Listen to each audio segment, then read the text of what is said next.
Bismillahirrahmanirrahim. Assalamualaikum warahmatullahi wabarakatuh. Perkenalkan, saya Yuli Kurniati, mahasiswa PPG Prajabatan Gelombang 1, Pendidikan Biologi di Universitas Siliwangi. Pada kesempatan kali ini, saya ingin mempresentasikan poster digital yang telah saya buat mengenai desain instruksional pada mata kuliah pengajaran dan pembelajaran daring dan bauran.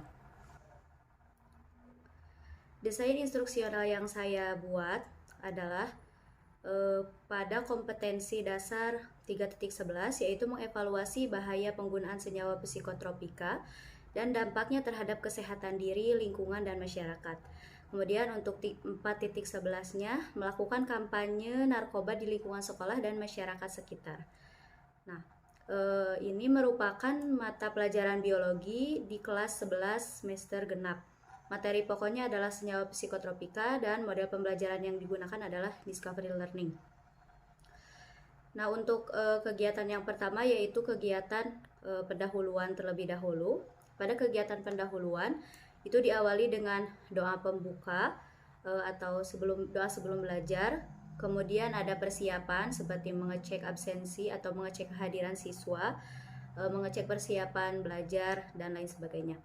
Kemudian ada bagian orientasi, persepsi, motivasi, kemudian penyampaian tujuan pembelajaran, dan pemberian asesmen diagnostik kepada peserta didik.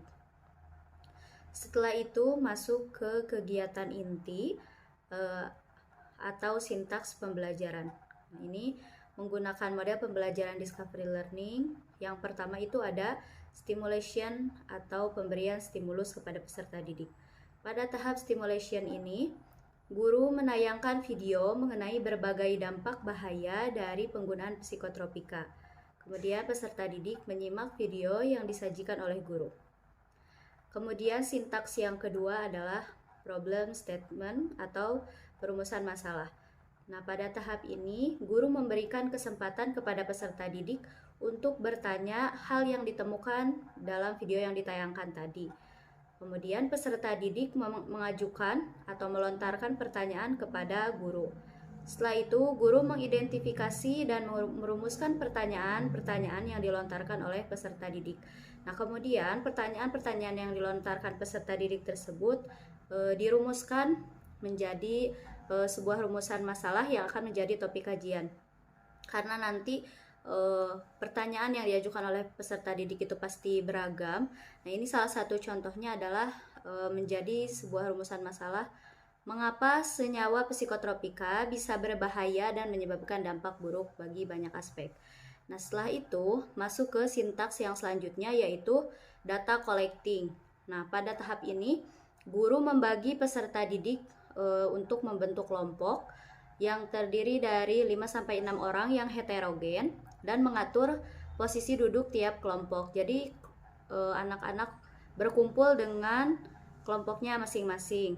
Nah, setelah itu guru memberikan LKPD kepada tiap kelompok dan menjelaskan instruksi pengisian LKPD tersebut.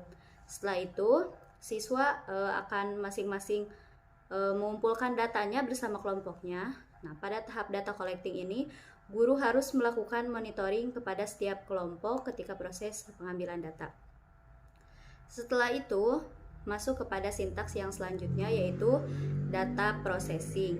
Nah, pada data processing ini guru memotivasi peserta didik untuk berdiskusi dengan kelompoknya dalam memecahkan masalah yang diberikan di LKPD secara berkelompok. Setelah itu peserta didik mendiskusikan data yang diperoleh pada tahap pengumpulan data itu untuk memecahkan masalah. Kemudian guru juga harus memonitoring proses diskusi dan pemecahan masalah setiap kelompok.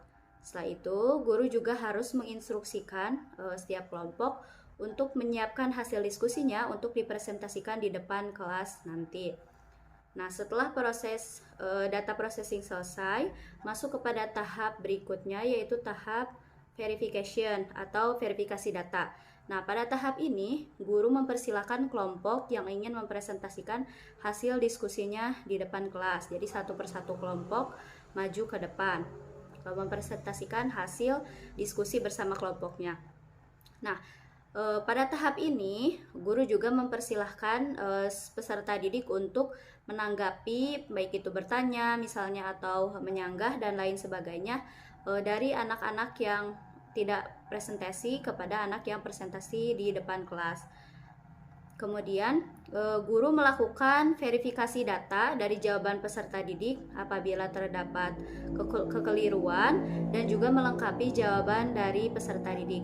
Nah, setelah proses verification selesai, masuk kepada sintaks yang berikutnya, yaitu generalization. Nah, pada tahap ini, guru meminta perwakilan tiap kelompok untuk menyampaikan kesimpulan dari hasil diskusi pembelajaran yang telah dilaksanakan. Setelah itu, guru meluruskan kesimpulan yang dikemukakan peserta didik ini agar sesuai dengan materi dan tujuan pembelajaran.